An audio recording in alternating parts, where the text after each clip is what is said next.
Good. Let me just make sure we get you spotlighted here.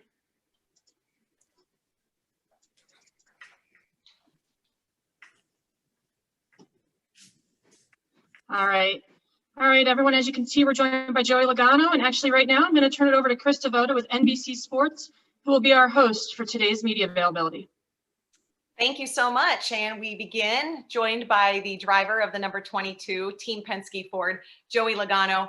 Joey, before we open it up to questions, I'm going to go ahead and just start out. This is your 4th Championship 4 appearance. That is incredible. Each year has a story, a different feel.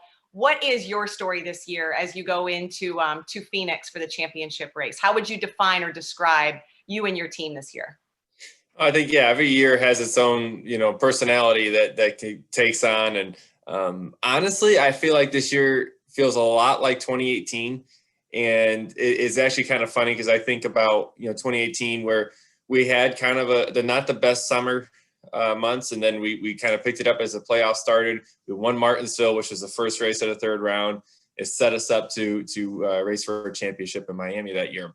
And it's funny because I brought this up to my guys, I don't know, a month and a half or so before the playoffs started. And I said, hey, you never know. You just got to keep fighting. You never know when the tides are going to turn. And next thing you know, you're up there in contention for winnings to win every week. And then also, race for a championship. So, we went from kind of, in the summer months, kind of searching for a direction to make our car faster to being in contention to win. And now in my eyes, like I said, in 2018, feeling like you're the favorites by winning the first race in the 3rd round. I honestly feel like that way again. So, interesting how it's kind of lining up to be the same. Hopefully it lines up to be the same all the way to the end. A lot of things can happen between now and then, obviously, but I like our chances. I like where we're at. And, we'll go out there to Phoenix and give it a shot. So, like I said, it just feels a lot like 2018 so far.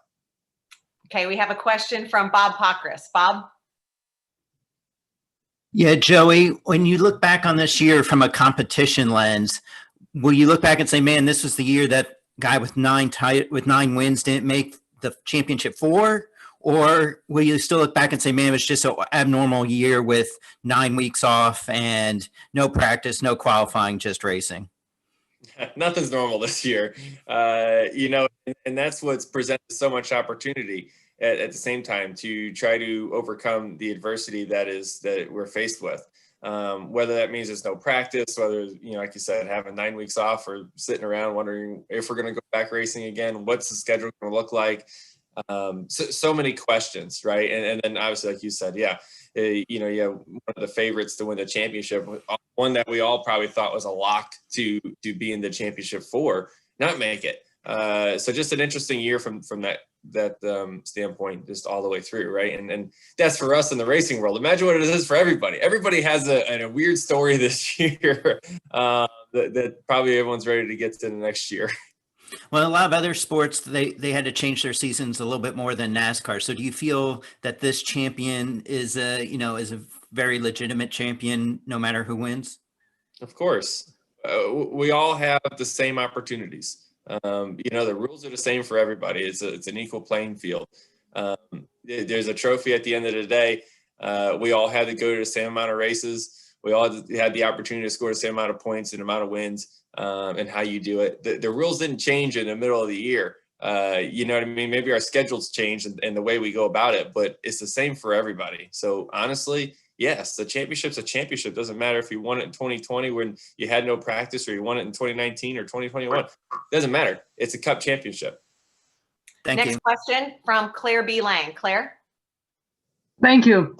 You're not a worrier, Joey, at least on the outside. It seems like you've got this all in perspective, right? But when you do think about 4 drivers, all evenly matched, racing to the finish for a championship, do you worry? And if you do, what do you worry about? I don't worry. I think a lot, though. There's plenty to think about and scenarios to run through. I think when you look at the strategy of this race and what it can be, if you look back at the spring race, tires mean something, but also track position means something. And there's opportunities to, change up strategy compared to the cars you're racing against. So when you think of Miami in years past, you run 3 laps, you're putting tires on, right? It was a no-brainer. The pit calls were simple, to where a lot of times just the fastest car was up front. That was the fastest car that won the race.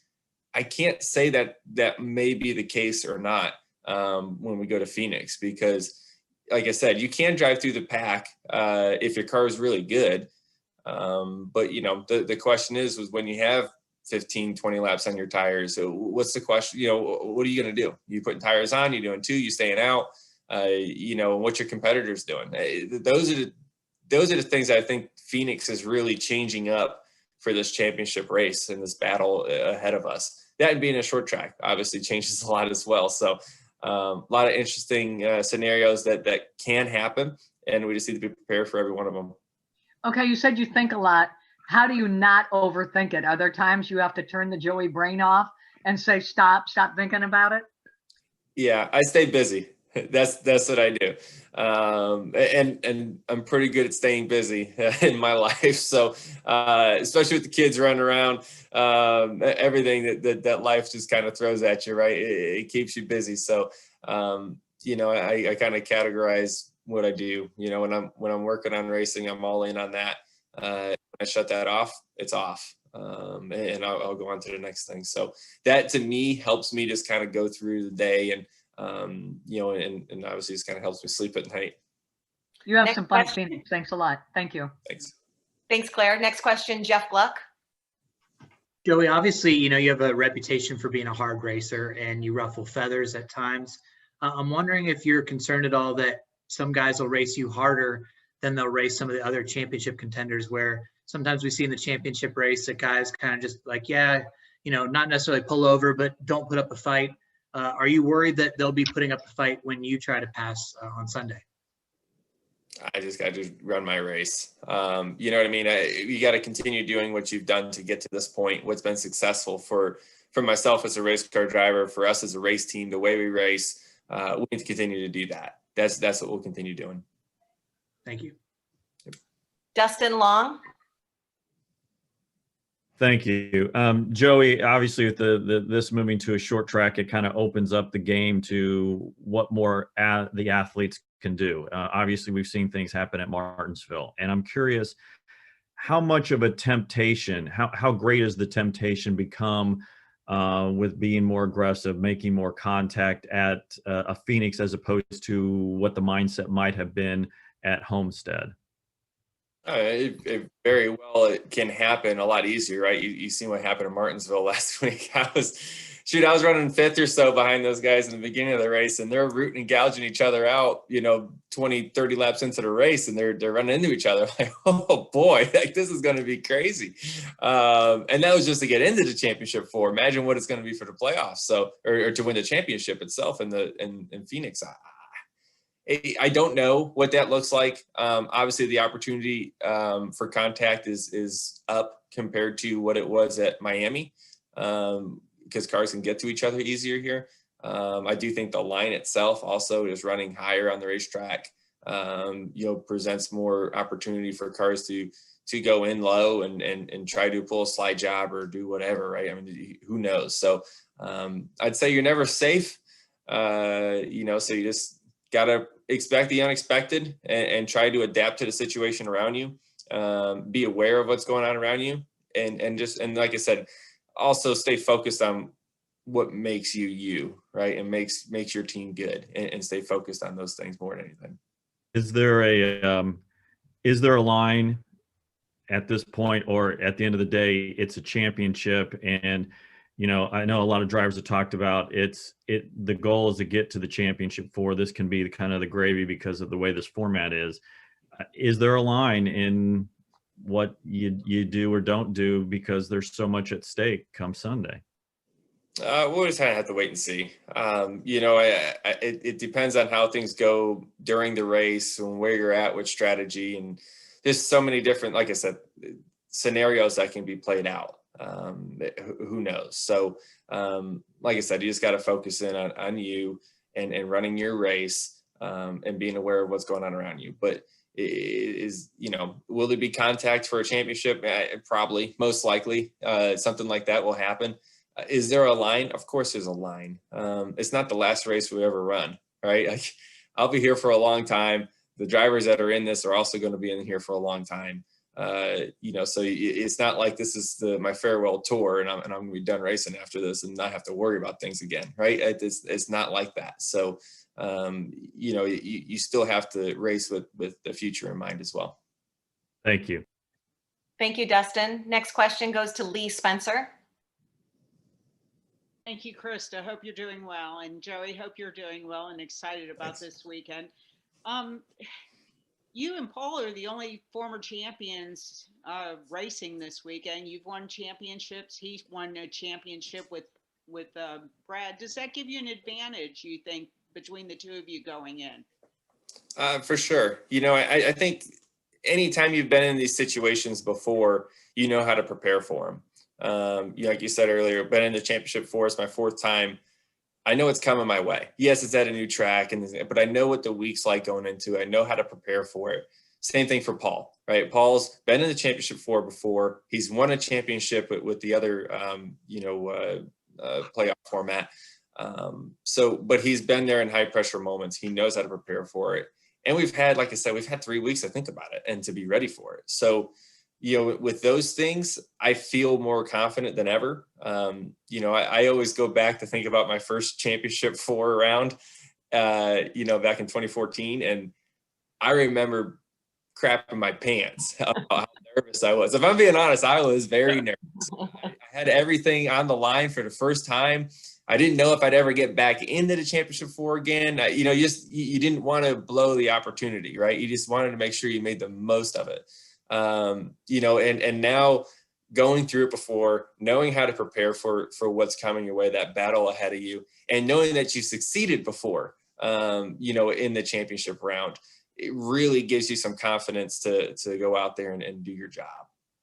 When the season started, we all, I won't say we questioned Roger's decision to move you guys all around, but now having had an entire season just about to get acclimated to Paul and kind of figure out the personalities, the dynamics of the team and everything.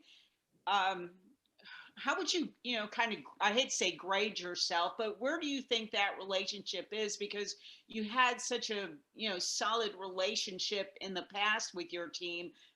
How would you rate this relationship with Paul? And I'll mute myself and thank you for your time. No, thanks, Lee. I would say we've come a long ways and we have a long ways to go. And that makes me excited about what the future is. When I think about where we started the season, when we had practice, we come out of the gates, we win a couple of races, we win a duel. Okay, life's great. This is good. COVID comes along and we start going through quite the lull. We're trying to figure out a direction on what we need to do with our race car to be faster. We don't have practice to figure that out. It became a real struggle and a real challenge to try to find a direction on where we needed to be. And practice is not just practice and working hard. It strikes so many very good conversations that need to happen, right? To get to know each other, to know what I want in the car, team dinners, team outings, things like that. Those are so important to me to do with my team and get to know the guys that are working on my car. And that's been one of the things that's just frustrated me about this whole thing, is that you feel like your hands are tied because you can't go and do the things that I felt like made me very successful in the past. And especially with a new team, that made it even harder. So I feel like over time we've really connected and being able to, like I said, go through that trench a little bit in the summer months, and now making that climb to try to get to the top of the mountain and getting pretty close to it, makes me feel very confident about where we are.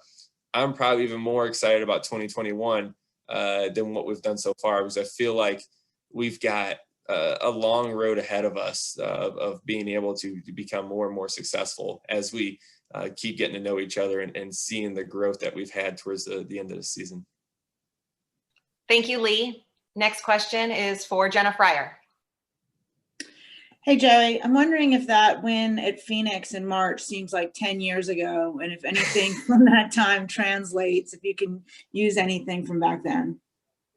Oh, we could definitely use a lot. It does feel like a long time ago when we were out there, and so many things have happened since then. I think that's why. But yeah, there's definitely things you can go back on, and really that's all we have. To be honest with you, we don't have the opportunity to try many new things without practice, right? You don't want to go too far outside of the box. You know it works for you in the spring. We had a very fast car. We overcame a lot of adversity and still won the race. So it just shows that we had a very good car.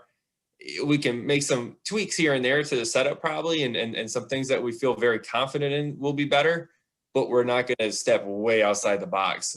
So it's just kind of what we got is to go back to, even though it feels like a year and a half ago when we were out there. But that's really what we have to go back on. It's just our notes from that race. And is there any, I don't know how to phrase this, do you have any sympathy for Harvick not being in the finale after the season he had? I tell you, as a competitor, you're so focused on you, right? And I honestly, as a competitor, I don't have many feelings for others, and I don't mean that in a mean way or anything like that. I do outside of the car, but when I'm competing, it's about my team. I've talked to you guys about this before. It's about my team. Is about winning. For me, my sponsors, and the hundreds of thousands of people that have an impact on making our car go fast one way or another. That's what it's about to me. So yeah, I mean, obviously you can put yourself in his shoes and say, man, you've won this many races and not being in it. It's surprising. I can only imagine the frustration of that situation, but it is the playoffs and it is what it is at this point. And yeah, I would be disappointed if I was him, but I think at the same time, you got to look at the season he had, and you can't be disappointed with that many wins, right? I mean, geez, there's so many wins that he was able to collect this year and be in the fastest car for the majority of the season. But the playoffs are a different game sometimes. And, just see when you have a couple not as good races, it changes the dynamics of the playoffs. Thanks, Joey. Thank you, Jenna. Next up, we'll go to Alex Andreev. Hey, Joey. Thanks for your time. You mentioned feeling confident now, being nervous during your first appearance, and I'm wondering how important is confidence to winning a championship? Everything. Believing in yourself. Our tagline the whole time since these playoffs started, we came up with I came up with a list of 6 or 7 things that I thought was the most important things for a team to be able to rally behind. And I brought that list to Paul and I said, what is the most important thing on this list to you that makes a great team, right? These are the things we had to do to try to become a stronger team. And he saw the word believe, and he said, that's the biggest thing. He said, so we got to believe in each other. We got to believe in ourselves. We got to believe we can win. We got to believe we're the best. Being humble enough to still to work and find gains, but believe in us. And that was the word that we've all rallied behind. I've been wearing the mask all season long, or all playoff season long. And that to me is what has been able to really been that thing that kind of powers us forward, and believing is confidence, right? It's the same thing. Do you feel like you're a favorite to win this weekend? Mm-hmm. I do. Thank you so much. Good luck. Thanks. Thank you, Alex. Next question, we'll go to Kelly Crandall. Thank you. Hi, Joey. Going back to what you said about knowing how to prepare, having been here before, how much of a curveball do you think it will be, the fact that none of these 4 teams are going to show up and have a weekend to work through and build up to the championship race? Now it's fly in and it's go time. Yeah, the practice was always nice because you got out there, you got to tune on your car, you made a couple long runs, you kind of got to know what you're going to have for the race, and you can really build your strategy on what you have for the race, right? If you know you're a 5th place car, you can build strategy around that. If you know you're the winning car and you're the fastest car out there, okay, like you know you got that, and that'll change your strategy to it. We don't know what we have until the race starts, and we've been racing this way ever since we've gone back, but it makes it feel a little different when you're going into the championship round, wondering how you're going to be. I don't know. Like, you don't know. I do know, for whatever reason, every single time we get to the final race of the year, the championship 4, the fastest 4 cars, and I'm almost certain one of them's going to win. I know it's a different track, but every single time you have to win the championship. I don't see that being different on Sunday, but like I said, different racetrack, a lot of different scenarios, a lot of different things can play out. Like I said, strategy can be different, you know, and just everything that Phoenix brings. So it can be different, but I can promise you all four of us are going to be pretty good and probably have to be around each other quite a bit during the race. Thank you. Thank you, Kelly. Next question will go to Davey Siegel. Thank you, Krista. Joey, last year there was some conversation regarding Championship 4 appearances being weighted potentially more valuable in this specific era than championships themselves. Where do you stand on that, and how valuable title appearances are versus titles themselves? I think titles are the most important thing. I think in any sport you look at, the question is how many championships do you have, not how many times have you made it to the finals. Like, I don't know. I mean, I take some pride in saying that we've made it to the championship 4 this many times. Like that's great. It shows a body of work throughout the year. And I know it comes down to one race and it's all or nothing. Like I get that, but the trophy is what it's about. I ask this question all the time. You know, anyone remember who finished second last year? Because I don't. I honestly have no clue who finished second last year, or third or fourth, or even who was in it. I know I wasn't in it. That's what I know. So when I look at it that way, it's about the championship. It's about the big trophy. That's all anybody remembers. Everyone remembers Kyle Busch won. That's all I remember. Thank you. Yep. Thank you, Davey. Next up is Jeff Magliochetti. Thanks, Krista. Joey, you had that stretch during the summer where, you know, it was from, I want to say, Homestead to about Texas, where, you know, you guys had some tough luck, then you got back into it. So what was the message to the team back then, and how important was it that you guys had that message that you talked about of believe, and how did it power you through that tough stretch and eventually work your way into a lucrative fall? Thanks. So mainly the biggest thing was, hey, this is what we got. This is who we are. We will figure this out. The message is we've all been successful, right? We've all won races, maybe not together as much as you know, they have in the past. But I've won races and all of them have won races, you know, and won championships. So we know what we're doing. We just have to find a magic formula that makes us work together. And that was the biggest piece. So obviously, we know the word believe is what we rallied behind, you know, behind that as well. Like I said, believe in each other in that way. But the message was at that moment was, we know how to do this. We just got to, you know, stay confident in ourselves, which it's hard to do at times. I'm not gonna get wrong. I know I say I'm a confident person. I really am. And I'm a silver linings person, but I'm also a realist at times where, you know, the bottom line is, you know, that result that you get on Sunday, we get that every week on how we did. We know exactly where we stand. It's hard to sugarcoat that sometimes, you know, but we needed to stick together and find what we can do to be better. And I feel like we've done a good job at doing that, and having those hard conversations and, you know, asking the tough questions. Those things is what pulls you out of it. And, you know, you're fighting for a title with your teammate Brad this week. Ryan Blaney's been running really well, and Austin Cindric will be joining the fold soon. So how excited are you about the present and future over at Penske Racing? I'll turn it to the rest of you. Thank you. Yeah, of course. You know, for me, you know, Team Penske it's my home. I've been there for a long time now, and, you know, being able to have a leadership role in the company really, you know, makes me take a lot of pride in the fact that, hey, we got a 50% chance of winning a championship this year, right? And I think that the guys at the shop really take a lot of pride in that, and they should. And then also with Austin and the Xfinity Championship, right? I mean, that's a really big accomplishment to be able to achieve.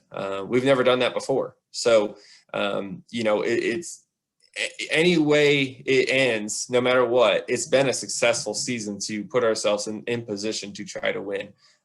You know, so I'm proud of that, and a lot of adversity we all had to overcome to get to this point. So yeah, I'm excited about that, and excited what could be coming our way next year, like I said earlier. We have just a few more minutes with Joey. We'll take a question from CJ Radoon. Hi, Joey. Thanks for your time. You said earlier that you feel you are the favorite. Why is that? Is it because you won at this track? Is it because you have the experience and the experienced crew chief? Is it because of your speed all season? Chase has the momentum. What's giving you that feeling? Thanks. You said it. You answered the question for me. I don't even have to say anything to that. I think the experience is there. The speed is there. I think the mentality of the way we race is there. And I truly believe that we're the favorites to win this thing. And like I said, that's important to me to feel that way. And I feel like I have real things to back that up, which is good. So, you kind of answered the question for me as you were talking. Thank you, CJ. And we'll go ahead. We have time for one more. Cole Cusimano will wrap things up with Joey today. Thank you, Krista. Hey, Joey. Team Penske has been the class of the field at these flat 1 mile low downforce tracks. What makes you guys so good at these types of tracks? And would you be surprised if a Penske car wasn't in victory lane come Sunday? I don't know how to answer that one exactly what it is. It's a package that you have to put everything together to be successful at a certain type of racetrack. It could be setup, it could be body builds, it could be just car builds, chassis builds, everything, that goes into, engine packages or, tire pressures. It goes down to the little things, right? It's not like it's one thing that stands out and goes, that's why we're good at flat 1 mile racetracks, right? It's not there. There's 100 different things that can play into that. And I also think that, the 11 and the 9 are going to be fast as well. I don't think it's going to be like someone's going to get out there and check out and drive away. I think everyone's going to be fast. Everyone's going to be there no matter what. I mean, it's happened every year. The top 4 cars in this championship round are probably going to be the top 4 cars on the racetrack. So I don't see that changing, even though this has been kind of our bread and butter type of racetrack. I do think it's not going to be something that's handed to us. Thank you, Cole. And Joey, you're just glad that I didn't start off this media session by singing Concrete Blonde. Joey, do you remember that? I wish you did. I used to always come up to Joey on pit road singing Joey by Concrete Blonde, and he would look at me and remind me how young he is. You remember that? Of course. How can I forget that? Are you kidding me? Thank you so much, Joey, for taking the time with us, and best of luck to you on Sunday. All right. Thanks, Krista. See you guys. Appreciate everyone. Have a good off season if I don't see you.